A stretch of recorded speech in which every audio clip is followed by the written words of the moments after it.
This is the Better Dad Project podcast, a place for imperfect dads who want to do better and help each other along the way.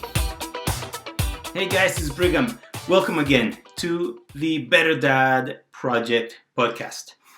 Happy to continue with this journey. How did you do with your previous assignment? No, not assignment.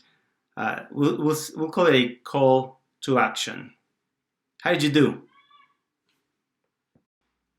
Did you find clarity on that one thing that you would tell your kids? If it was the last memory they had of you, what would you tell them? Did you get clarity on that? If not, I invite you to do it again. But we're gonna touch something completely different. And anyways, I'm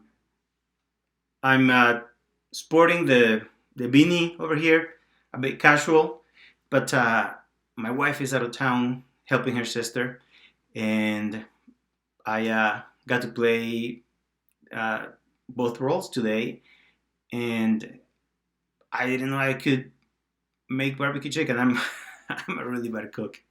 I didn't know I could make barbecue chicken, but I made it today. It was actually pretty good. I was pretty impressed with myself. So happy to be here with you, and very honored again that you're giving me some of your time. Let's get into some cool topics and some cool discussions right now. And again, as usual, if you have some suggestions, some points of view, some perspectives, share them in the comments. I would love to hear from you. So today's episode is being sponsored by Eddie Bauer. Eddie Bauer, just kidding. Where we are, Eddie Bauer. Don't get me in trouble. I was just kidding. Got this at Costco because it was a great deal and it's a great fitting shirt. But anyways, that was just a joke. So leave it at that. Okay, just a quick follow-up. How did you do with last week's call to action? If you remember, we spoke about clarity.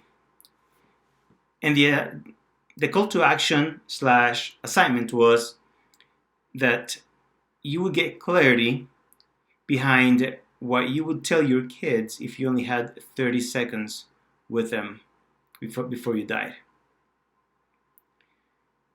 That last memory that they'll have for the rest of their lives, what would you tell them?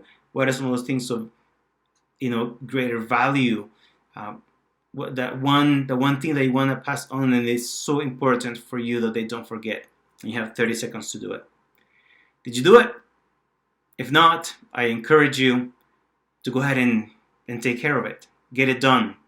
I promise you there's not only a bit of peace of mind, but it forces you to really put things into priority. And that's how we discover what's most important to us. So anyways, we're going to move on because we have a lot of cool stuff to talk about. As usual, like I said, we're going to dive into a topic. And different weeks, we're going to have different topics. That's obvious. But some weeks may be a continuation of the previous one, so as to not overwhelm everybody. And I want to keep these episodes at least for right now, and it's just me talking, and in part because I hate the sound of my voice, in a consumable, condensed format. 10, 15 minutes most. Get in, we learn, we talk, we get out, we put some good thoughts into our mind, maybe some good questions to think about, and then we move on. So we're going to dive right into it, but because of that, some episodes may be a continuation of the previous. Okay, so today I want to touch on 4 different points. See, 1, 2, 3, 4, 5 different points, but we'll do it in a bit superficial. Speaking of this term of this idea, of what's most important, in those 30 seconds, what would you tell? And again, we all have the most important things that we want to tell our kids. That's why in parenting there isn't that idea of the one thing, the best thing you can do for your kids, blah blah blah. Because there isn't the best thing you can do for your kids, because your kids are different from mine, and mine are different from everybody else. The way they've been raised. Culturally, we live in a bicultural family, and it's just different. So the best you can do for your kids is not the best I can do for my kids. So we're going to just share a lot of ideas, sort of have a buffet of ideas and thoughts where we can take what we like most or what we feel we need most. So in this situation, I'm going to share one idea that I feel is one of the most important things, right? No, it's not the most important, just one of the most important things. And this is the concept of trust. Having that ability to trust your kids and to have your kids trust you is probably one of the most significant ways to have a connection. There's so many things in that father-child relationship are based on trust. Can we trust them, but also can they trust us? How good are we at keeping our word? If we say something to them, can they take that to the bank? Or they have to hold on to it just in case they can't cash it? Trust is so important. But today I want to break down trust. Again, if we say one of the most important things, I want to do an acronym with trust. T.R.U.S.T, obviously.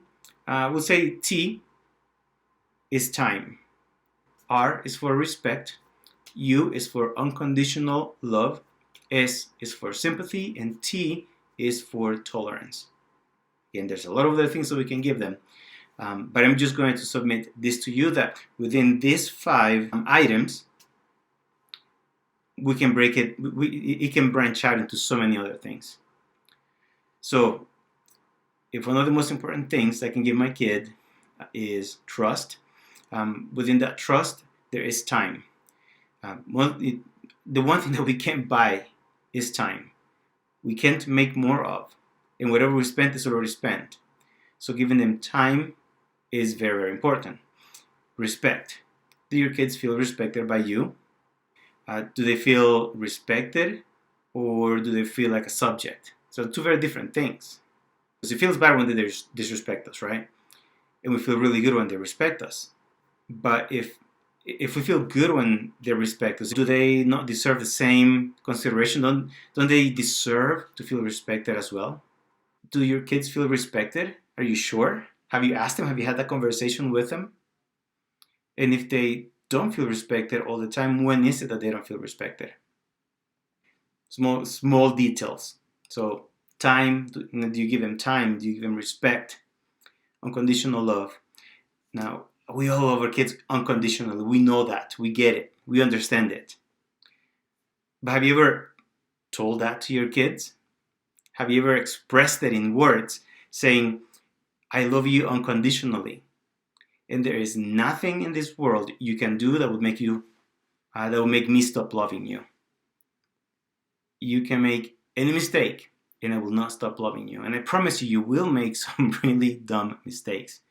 I will never stop loving you, and I'll always be there for you, and you can always come to me. Okay, have you ever said that to them? Try it. It is significant. It sticks with you, and I promise you it will stick with them. So use for unconditional love. S is for sympathy. This is one of the things that I struggle the most with. I do. I had a hard life growing up, not because anything my parents did. It's just you're born into certain situations, and while my situation was better than others, life just took me and my family in different paths, and we have had some serious difficulties. And sometimes that hardens my heart towards the nice, to a certain point, cushioned life that I give in my kids. And I don't know if you fall into that category, but I'm going to venture and say that you do, because it's just natural. We want our kids to have more than we did. Some of the areas where we lacked or maybe wished for more. We all had those things. For me, growing up, I grew up in El Salvador. It got to a point where having a Nintendo was a really cool thing. But I knew, my siblings, we knew just how far out of reach that was, and that maybe one day we would get it. But for a long time, it was just watching from the windows when my friends were playing. Sometimes we would get invited to come and sit down and watch them play. We wouldn't always get a chance to play, but we were happy to just watch. So those things stay with you, and you say, my kid will never have to go through that. And so we make their lives a little bit easier than we had, which is normal. It's absolutely fine. But then this creates this funny dynamic where, at least in my case, that's always been there. Whatever they're going through, that's not really hard. Get over it. That's nothing. Why is that a big deal? When I was your age, when I was going through this, when I had to survive this, and it starts to become this comparison where that can be so detrimental. Yeah, it's true. We can give them perspective. Look, so we're out of Oreos. Okay, I had Oreos like once every 3 months. Once every 6 months. Uh, yeah, it helps with perspective, but it also demeans their feelings and what they're going through at that moment. Just because I only had Oreos once every 3 months doesn't make them any less sad, right? But they can feel put down and demeaned by me by doing that. If I just go over and over and over, then that can really be detrimental to them. So, sympathy. It's a long story, but sympathy. And the other one is tolerance. More than anything, tolerance. I have a 14-year-old and a 12-year-old. I could have been so much more tolerant. Again, that ego of how hard it was, the things that I survived, and blah blah. Maybe a little bit less tolerant to some of the ways they reacted. And this is a fun thing. Some of the things that bugged me when they were little, and the things that I thought they shouldn't do because good kids don't do these type of things, they were but a moment. In fact, I can't even remember most of them anymore. They were just but a moment. And I could have been better. I could have endured, right? If I'm so tough and this and that because, life is hard and we had to go through all this, we endure so many things. Why couldn't I just endure a little bit more and do it for my kids? Because I didn't know. I wasn't aware that there's some of these things that bug us about our kids that are just stages, and they're gone so quickly. So there's no need to feel like if I don't fix it, I'm gonna deal with this for the rest of my life, because it's just not true. It's just not true. So tolerance. So that's my acronym for today. T.R.U.S.T. Trust. Time, respect, unconditional love, sympathy, and tolerance. What are some of the ways that you are showing your kid each one of those things? And I really do believe that by doing each of these items, we can increment the trust that our kids have in us as parents, as guides, because don't we need their trust if we're going to guide them? At some point, yelling isn't doing anything anymore except creating resentment.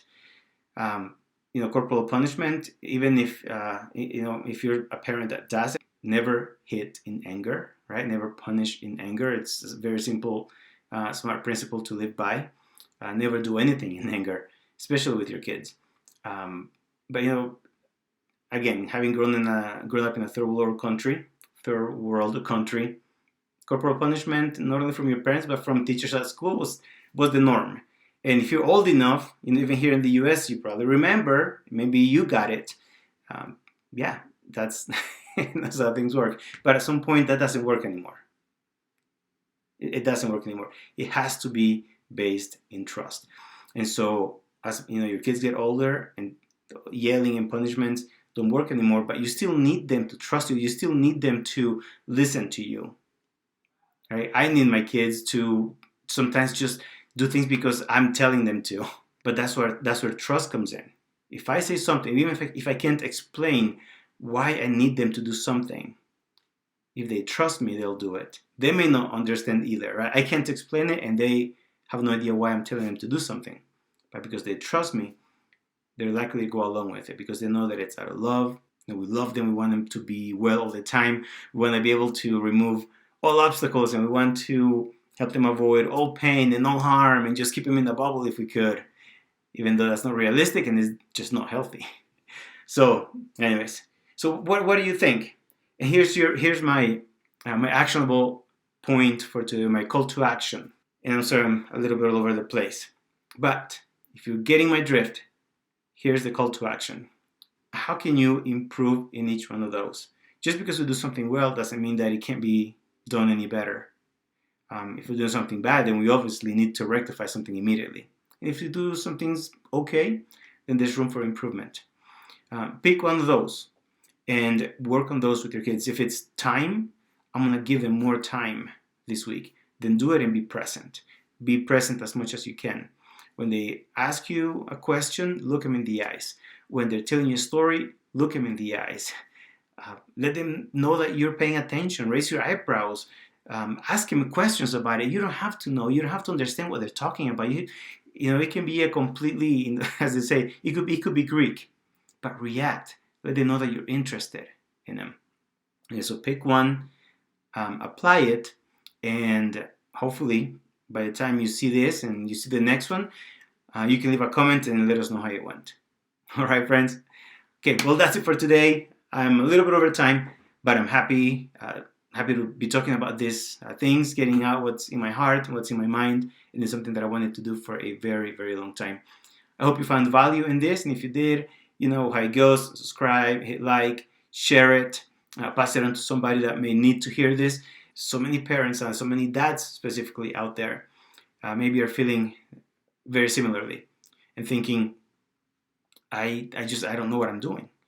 Okay, somebody needs to hear this. It's okay. You'll figure it out. Just make sure your kids know that you love them. Make sure that they know that you love them. Okay, friends, thank you very much. Brigham Ireta signing off. Till next time, this is the Better Dad Project Podcast.